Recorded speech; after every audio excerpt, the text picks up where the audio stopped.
Hello, সালাম আলাইকুম। আসসালাম। মতি ভাই। জি ভাইয়া বলেন।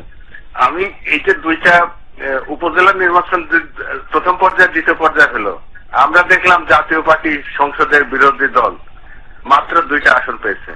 সরকারের একজন সম্মানিত মন্ত্রী বললেন যে ওই জাতীয় পার্টির এলাকাতেও জাতীয় পার্টি সিট পায়নি, জাতীয় পার্টি বিএনপি ভোট দিচ্ছে। এই যে এর আগে মাননীয় প্রধানমন্ত্রী বললেন যে যদি নির্বাচন হতো সুষ্ঠুভাবে এবং বিএনপি যদি যোগদান করতেন তাহলে জরিপে, আন্তর্জাতিক জরিপ সংস্থার জরিপে পাওয়া গেছে যে আওয়ামী লীগে জয়লাভ করত। এই যে জাতির সাথে তামাশা, এই তামাশার হাত থেকে আমরা কিভাবে রক্ষা পাবো? কাছাকাছি তারা কন্টেস্ট করেছে, যেখানে বলা হচ্ছে যে নারী নেতৃত্বের বিরুদ্ধে কিংবা নারী আন্দোলনের বিরুদ্ধে মানুষকে সোচ্চার করে দিয়েছে জামাত, এরা নারীদের বিরুদ্ধে।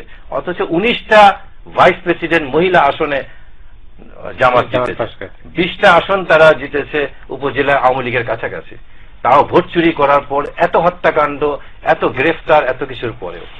কারণ আওয়ামী লীগের পিঠ দেয়ালে ঠেকে গেছে। তারা যেভাবে লুটপাট চালাচ্ছে, আপনার মনে আছে গত সপ্তাহে, আমি একটা উদাহরণ দিয়ে এটা শেষ করি।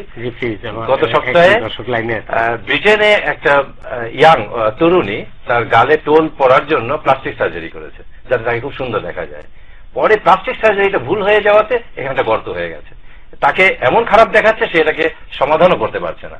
আওয়ামী লীগের অবস্থা হয়ে গেছে তাই। তারা বাকশালকে ডিজিটাল আকারে প্লাস্টিক সার্জারি করতে গিয়ে এমন ভাবে গর্ত করে ফেলেছে আওয়ামী লীগে, এটাকে আর শুধরানো সম্ভব না। অনেক ধন্যবাদ তুহিন মল্লিক।